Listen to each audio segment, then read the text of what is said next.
In northern Minnesota, not far from the shores of Leech Lake, the Soo Line Trail runs 113 miles from Cass Lake to Moose Lake. And when travelers reach the northern end of the trail at Leech Lake River and Federal Dam, they rely on a bridge to continue their journey. In 2018, the bridge was burned.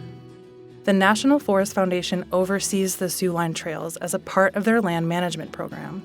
There was not funding to support the construction of a new bridge. In 2020, Polaris, a longtime supporter of the National Forest Foundation, stepped in to rebuild the bridge.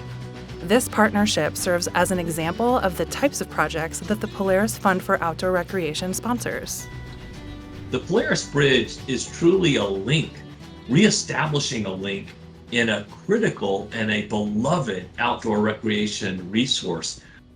At the National Forest Foundation, we think every day about how to connect people to their public lands, how to connect people to a spirit of environmental stewardship, how to connect communities back together. With the Polaris critical financial support and the NFF's ability to help manage that project, we thank you, and thanks to Polaris from all of us at the National Forest Foundation and all of the citizens we seek to serve together.